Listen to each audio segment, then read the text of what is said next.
All we would say is we had 45 senators and 100 members of the House who had a plan that would cut $4 trillion, that's based on the president's deficit commission report, has a ratio of about $3 of cuts to every $1 of increased revenue.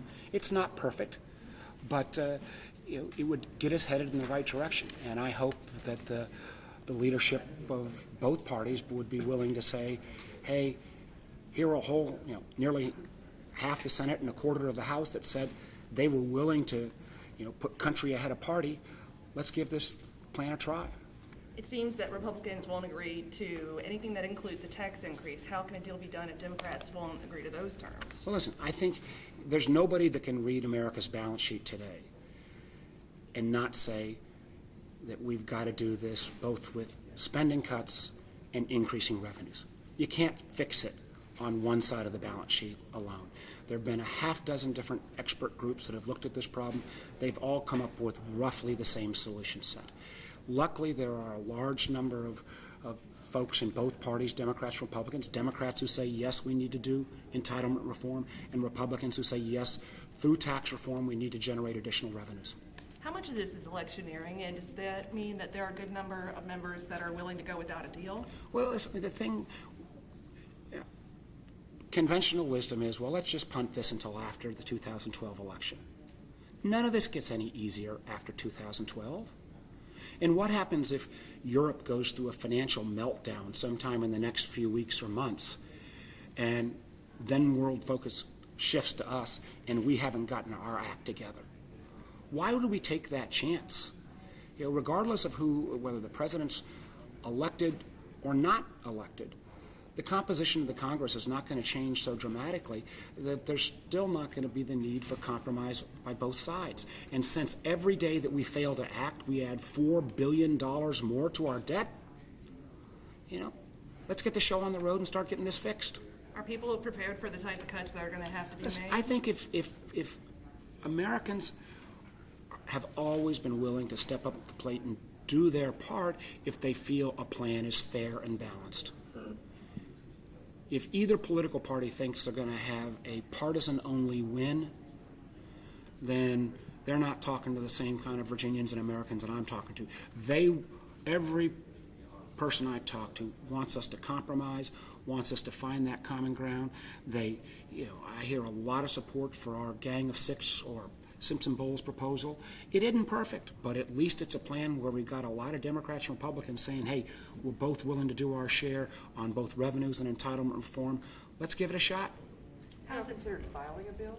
Well, what we've got to do, we were specifically asked not to finish the details of our legislation and give the super committee its chance to work. We did not want to do anything to undermine the super committee. Matter of fact, our whole efforts were there to be supportive of the super committee. And if as it appears they end up not being successful, it would take us some time to take the framework that we put together and go through the details. I'm more than ready to take that effort on. If somebody's got a better plan, I'm ready to look at that as well. But the notion of, let's throw up our hands and just wait until after the presidential elections seems to me, as a former business guy, just to be, bad business. And Senator, as a former governor, and now a U.S. Senator, you were able to take very partisan policies here in the state, and you were able to get the group to merge together and come up with a solution. Has it been frustrating as a U.S. Senator that you haven't been able to accomplish the same things? Well, I actually think for on kind of Senate timelines, the fact that we've grown from a group of 6 to a group of 45, that's been remarkable progress. Next week, again, I'm co-hosting a dinner for 20-plus senators, equally divided, Democrats and Republicans, to be able to spend the time together to earn the trust. One of the things I found as governor is that until you can earn the trust of somebody who with a different party label, you're not going to be able to get a big deal done. You got to start with personal trust. You got to start with understanding the other guy's position. I think too often particularly in Washington, people kind of shout out their position, but then never take the time to listen to the other guy. Over the last year, I've been trying to do a lot of listening, trying to do a lot of that trust building. I remember the first year or so when I was governor, I got my tail kicked regularly. I got called naive. I got called, every name in the book because I was spending so much time trying to build that trust. Well, in 2004, that trust paid off in a budget deal that put Virginia in rankings being best managed state, best state for business, kept our AAA bond rating. I think it can be done at the national level. Because the alternative is what? The alternative is we give in to the partisans, we give in to the status quo. I see these young people here, they should deserve the fact that they're going to get the same kind of economic opportunities when they got out of school that I had when I got out of school. And we're not going to be able to provide them with that kind of opportunity unless we can at least show we can do the minimum in terms of getting our country's balance sheet in order. Why exactly do you think the super committee appears to have failed? I would not want to take away the incredible amount of political pontificating and navel-gazing that it will take place, probably making those analysis afterwards. I don't know. I think there was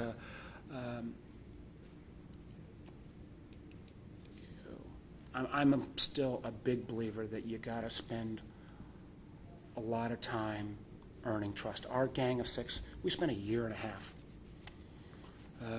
and not always in Senate offices, trying to build that trust. I mean, you remember when I was governor, it included, basketball games, late night beers, calling wives and girlfriends.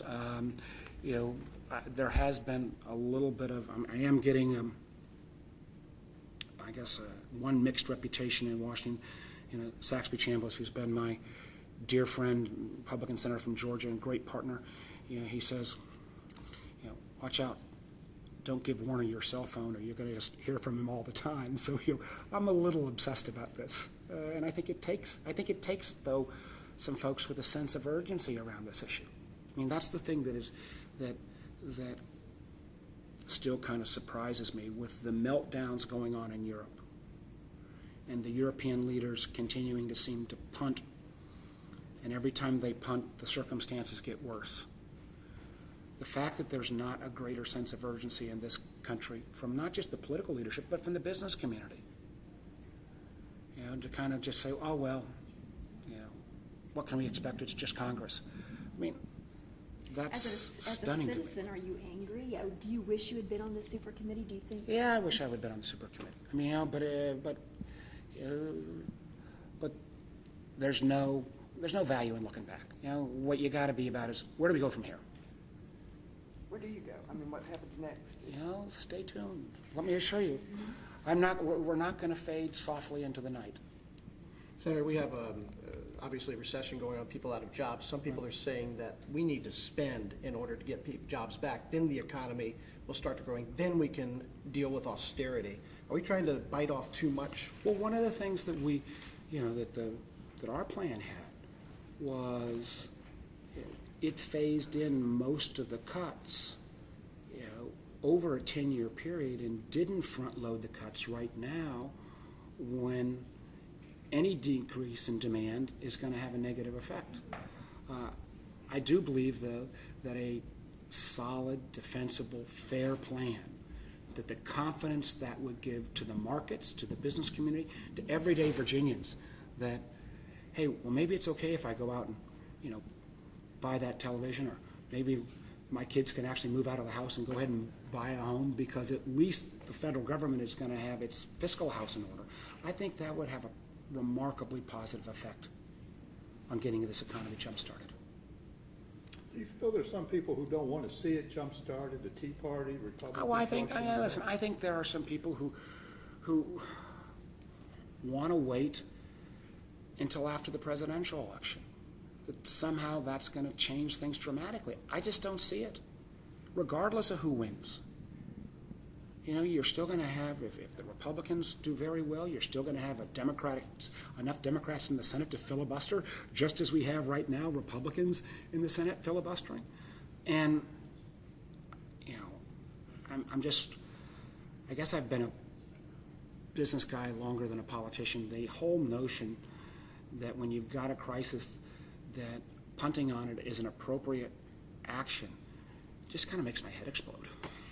That soundbite with Mitch McConnell is played incessantly. Our main job is to make President Obama a one-term president. Do you see that in the way he works? Oh, listen,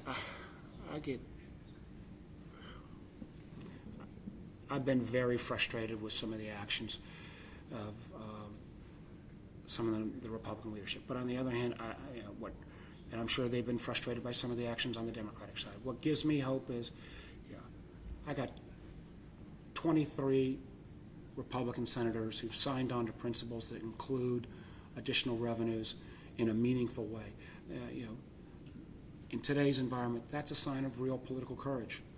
And I would rather celebrate the men and women in the Senate and the Congress who are doing the right thing than just kind of throw stones at those who seem to be wanting to gum up the works. Do you think all of this is impacting the way Americans view Congress? Yes. How's it There impacting? is they report that there are 9% of Americans that still support Congress. I can't find anybody in that 9%. I'm sure as heck not in that 9%. I think the thing that is so, and this is a bigger point. It's hard to make in a soundbite, but this issue has become a proxy for whether our democratic institutions are up to the challenge of governing in the 21st century. And we see in Europe where when those countries are in crisis, they're turning to kind of technocrats or people that weren't even out of the political process. That's history has shown Europe has done that in the past at times that haven't always led to the best results. So, it really is a moment of we have to do our job and restore confidence. Or as I've said, I think the American people would be absolutely right in firing us all.